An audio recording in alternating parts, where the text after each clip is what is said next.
আসসালামু আলাইকুম। সত্যের কণ্ঠ 24 ফেসবুক পেজে সবাইকে স্বাগত জানাচ্ছি। আমি সাজেদুল করিম। আজ শুক্রবার 15 আগস্ট। শুরু করছি রংপুর থেকে প্রকাশিত আজকের কিছু সংখ্যক দৈনিক পত্রিকার সংবাদ শিরোনাম। প্রথমে হাতে রয়েছে দৈনিক মায়াবাজার। মায়াবাজারের সংবাদ শিরোনামে রয়েছে দুধকুমার ও তিস্তা নদীর পানি বিপদসীমার উপরে, 40,000 মানুষ পানিবন্দী। রংপুরে 5 দিনব্যাপী শিল্প উদ্যোক্তা উন্নয়ন প্রশিক্ষণ কোর্সের সমাপনী অনুষ্ঠিত। মান নিয়ন্ত্রণ সংস্থার কার্যকর ভূমিকায় শিক্ষার গুণগত পরিবর্তন আনতে সক্ষম, বেরোবি উপাচার্য। দৈনিক মায়াবাজার। দৈনিক আগামী সন্ধানের সংবাদ শিরোনামে রয়েছে দুকুল ছাপিয়ে বইছে তিস্তা দুধকুমার, লক্ষাধিক মানুষ পানিবন্দী। নির্বাচনের রোডম্যাপ ঘোষণা আগামী সপ্তাহে, ইসি সচিব।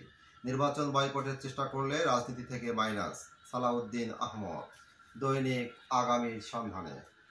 দৈনিক আমাদের প্রতিদিনের সংবাদ শিরোনামে রয়েছে 8 জেলার মানুষের উন্নত চিকিৎসার শেষ ভরসার হাসপাতালে ভোগান্তি, রমেক। তিস্তার পানি বিপদ সীমার 18 সেন্টিমিটার উপরে, লাখো পরিবার পানিবন্দী। ভারতের উপর উচ্চ শুল্ক, যুক্তরাষ্ট্রে বাজার বাড়াতে প্রস্তুত হচ্ছে বাংলাদেশ। দৈনিক আমাদের প্রতিদিন। দৈনিক যুগের আলো সংবাদ শিরোনামে রয়েছে নির্বাচনের রোডম্যাপ আসছে আগামী সপ্তাহে, উপদেষ্টা পরিষদের বৈঠক, প্রত্যাগত অভিবাসী কর্মী পুনরেকত্রীকরণ নীতি অনুমোদন।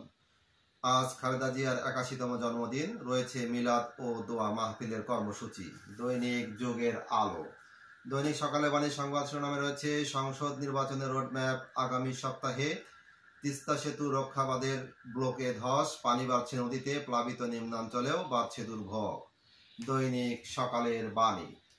এই ছিল রংপুর থেকে প্রকাশিত আজকের কিছু সংখ্যক দৈনিক পত্রিকার সংবাদ শিরোনাম।